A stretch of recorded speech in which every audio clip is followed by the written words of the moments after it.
Welcome to Sheikh Hamdan's Fans official channel, where we bring you the latest updates, rare moments, and heartfelt stories from the life of our beloved Crown Prince of Dubai. Today's episode is unlike any other. It's tender, it's raw, and it reaches into the soul of a man whose silence often speaks louder than words. Recently, Sheikh Hamdan shared a deeply emotional poem, a quiet storm of feelings written for his ex-wife, Hadia Zen. A tribute wrapped in pain, longing, and a love that was once the pulse of his world. Stay with us as we unfold the sorrow embedded in the lines, a message to the one who left, without even saying goodbye. The poem, though simple on the surface, carries the weight of an unfinished story. A love that traveled across oceans, stood before thrones, and still shattered under the weight of silence. Sheikh Hamdan's words bleed like ink on a forgotten letter. You left my country without even saying goodbye. One sentence. One heartbreak. One eternal wound. How does a man of royalty grieve the loss of someone who once held the key to his laughter, his poetry, his peace?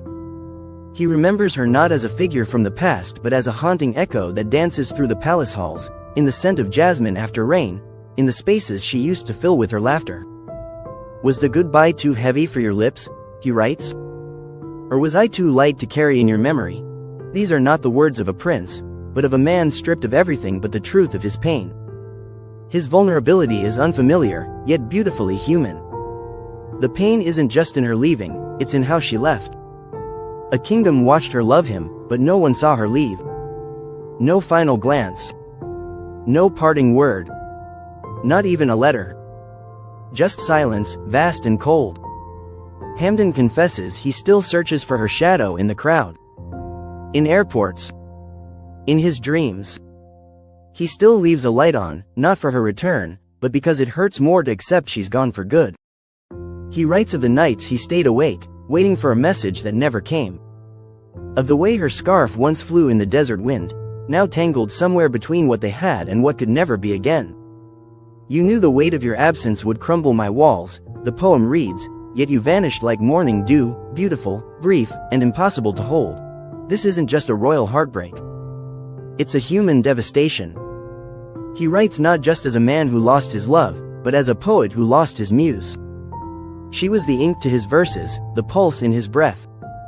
He admits, every love poem he writes now is a silent cry for her return, or at least her explanation. Why did she walk away like a stranger? Was the silence her closure, or his punishment? What haunts him more is not her absence, but her ease in disappearing. No trace. No closure. Not a single page turned. Did you ever look back from the plane? He asks. Did your heart whisper my name as the clouds swallowed my skyline? These lines, heavy with sorrow, ripple across his kingdom, reaching every soul who has loved and lost. The royal heartache resonates with those who've known sudden goodbyes. He speaks of memories he cannot erase, of anniversaries that come uninvited, of her perfume lingering in the fabric of his favorite shirt. He recalls how she once promised to never leave without holding his hand, and how that promise now lies broken, buried beneath unanswered questions and sleepless nights. Through the poem, he does not accuse her, nor does he plead. Instead, he simply grieves. He grieves the friendship they lost, the smiles that turned to silence, the country that became emptier the day she walked away. The poem is not just a letter to her, it is a monument of love and loss, built with trembling hands on the ruins of what once felt eternal. And yet, amidst the sorrow, there's grace. Sheikh Hamdan, even in heartbreak, honors her memory. He writes, though you left in silence, I will always speak of you gently, for once, you were the rhythm of my life. These words remind us why millions around the world admire him, not just for his title, but for his heart. A heart that breaks with dignity, that mourns with poetry. So to everyone who's ever felt the sting of a silent goodbye, let these verses reach you. Let Sheikh Hamdan's pain remind you that love, even when lost, was real. And though she may have left without a farewell, his poetry ensures she will never truly be forgotten. Thank you for staying with us on this emotional journey. Don't forget to subscribe for more updates, more poems, and more glimpses into the soul of a man who dares to feel deeply, even under the weight of a crown.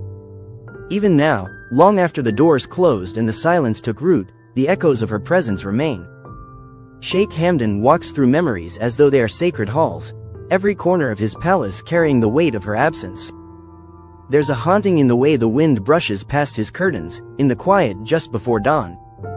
These are the hours when love feels like a wound that refuses to heal, and even time bows in sorrow. He doesn't need to say her name aloud. It lingers in his breath like a prayer half-spoken, a wish. He remembers how she used to laugh, not like anyone else, but like someone who had found her home in him. That memory comes back in waves, usually when he's least prepared. At a royal dinner, in the silence between two meetings, during an evening ride across the dunes. Her laughter rises inside him, but it dies before reaching the air. That sound, once familiar, now feels like a ghost he cannot hold. How do you mourn someone who is still alive, just not yours anymore? There were moments he replays over and over, as if by sheer will he can rewrite the ending. The way she used to look at him when the world felt too heavy.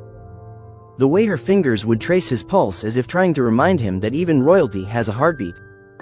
She was never dazzled by the crown or the grandeur. She loved him when he was just Hamdan, the poet, the dreamer, the man who cried in the silence of night when no one was watching. Now, she's become the silence he cries into. What hurts him the most is the ease with which she vanished, as though their love had been written on water. He wonders if it was all a dream, something too perfect to last in the real world. He keeps returning to that single moment when he realized she was gone. No call.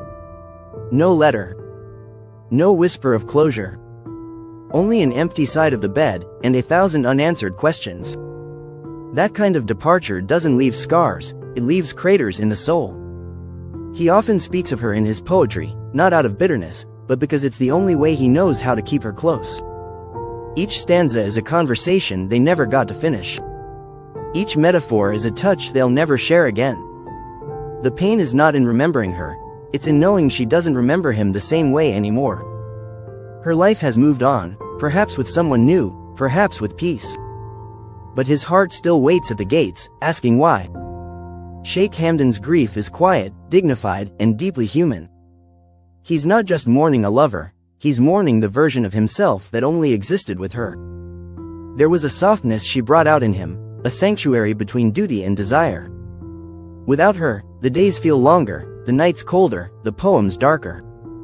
He writes, not because he wants to be heard, but because it's the only way he can breathe through the ache of missing her. There are days he imagines what he would have said, if she had given him a goodbye. Would he have begged her to stay? Or simply told her he loved her one last time?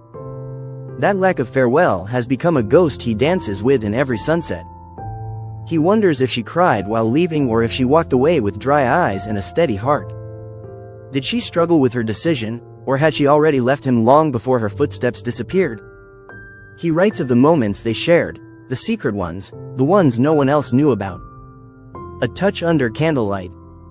A whisper on a balcony under the stars. The promises they made that now feel like lies, though he knows they were sincere at the time. It's the betrayal of time that hurts the most, how something so cherished can become so distant. As if love is nothing more than a traveler, passing through, never promising to stay. Through his poem, he speaks not to blame, but to release. Maybe she couldn't bear to say goodbye. Maybe her silence was her shield. He holds no anger toward her, only an ache too deep for words. He confesses in one verse, "I would have let you go gently, if you had only given me the grace to say goodbye." That line alone tells us everything. All he ever wanted was the dignity of farewell, the closure of knowing love had run its course. Now, his heart beats with a quieter rhythm. The man who once laughed freely now carries sorrow in his eyes. His horses sense it, his family notices, but no one dares to ask. Because everyone knows, some heartbreaks are too sacred to speak of, even in royal courts. And for Sheikh Hamdan, this one is etched in his silence, in his poetry, in the way he stares just a little too long at the horizon. The poem ends not with rage, but with prayer. He wishes her peace. He wishes her joy, even if it's without him. That is the strength of his heart, the ability to love without possession. He does not seek revenge in verse. He seeks understanding. He seeks healing. And most of all, he seeks the courage to one day say her name without breaking. A prince in title, but a lover in ruin. That's who Sheikh Hamdan became the day she left without a goodbye. To his fans, to his kingdom, to those who have followed his journey, know this: behind the titles and traditions is a man who loved deeply and lost quietly. This poem is not a performance. It is a wound. And in sharing it, he invites us into the sacred space of his heartbreak. If you've ever loved someone who left without a word, you'll find yourself in his verses. And maybe, just maybe, you'll find a piece of healing too. And so, in the quiet aftermath of everything unsaid, Sheikh Hamdan stands beneath the same sky they once shared, his eyes tracing the stars like lost chapters of a love story that ended mid-sentence. There is a majesty in his sorrow, not because he is a prince, but because he dares to feel so deeply in a world that often demands composure over truth. His heartbreak is not a weakness, it is a testament to the love that lived, bloomed, and was taken too suddenly by silence. And though she left without a farewell, without a final glance, he still carries her gently in the corners of his soul, where memory folds into poetry and pain becomes art. Perhaps he was not meant to keep her, only to love her so completely that even in her absence, he remains loyal to what they once had. That is the essence of who he is, a man who turns heartbreak into verses, loss into reflection, and silence into a voice that now echoes far beyond the palace walls, reaching hearts across the world who understand what it means to be left with nothing but the aching beauty of goodbye.